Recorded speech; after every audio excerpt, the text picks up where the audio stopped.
Hey there, grumpy old fart here. I'm doing a gaming advice video. This isn't just specifically for D&D, but it's for any game, really. In any role-playing game, there's a lot taken on faith. The players have faith that the game master, dungeon master, storyteller, whatever it's called, the person running the game, won't kill off their characters needlessly or on a whim or on some damn full power trip. You never know. I've seen DMs do that. But the dungeon master has faith that the players won't fudge numbers, change details on their character sheet, or conveniently forget to subtract items consumed during the course of play. I did a video recently, forgetful much, that kind of thing. It's dealing with, arrows and food and things like that. And of course, there's the cardinal sin of fudging die rolls. That's, honest mistakes happen. But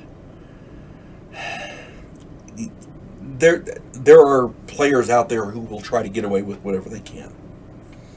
The die roll question is simple. Have the players on either side of them witness the die rolls. This should solve any problems players may have, because you've got a player on either side witnessing the roll. It's unless there's a huge conspiracy going on, that'll end that right quick. That's easy. The fudging of info on character sheets is another matter. That's the main one.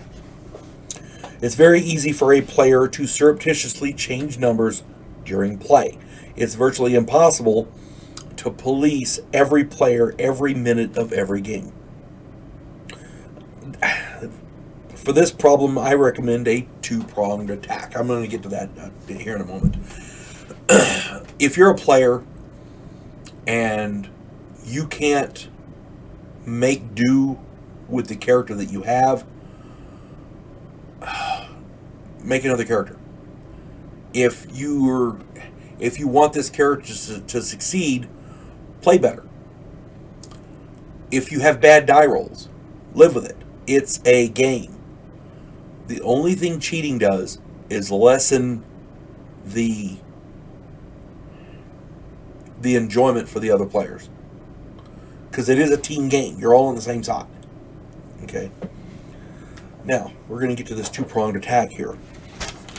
First, as a dungeon master, you have to keep a page for each player.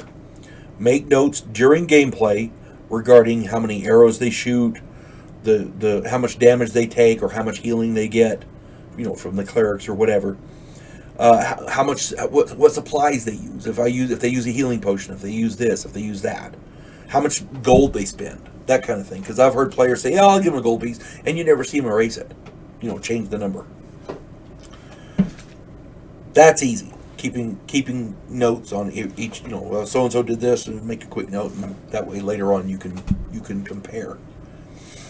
The second one, you have to keep the character sheets. If you find out that this is going on, what I do is I assign a folder for each player and each character, and I keep the folders, and this allows me to put individual experience bonuses, penalties, that kind of thing. It allows me to put notes in there for the next game. It allows me to put comments on gameplay. I used to have a thing where players would have prophetic dreams in one campaign I was running, and I would put the dreams in their folder. Having a folder for each character works out pretty good. But you put that inside the folders for the next game. It also lets me compare my notes that I've taken during gameplay from step one to make sure players are being honest. And that's the whole point, is just keeping everybody honest. Meticulous players who document every sneeze and account for every copper piece are, oh my God, wonderful. They're absolute godsends. The last thing you want to do is allow a cheater to undermine these players. Nothing will discourage really good players more or faster than watching cheaters prosper. A bad apple in this case can seriously ruin the barrel. And that's the last thing you want. You want your game to be fun, but you also want it to be fair. The only reason I made this video is because I had an issue with a player a few years ago, and a friend of mine saw my videos here and mentioned it and said, "Well, you know, apparently that's going on in some other other games that he's playing in."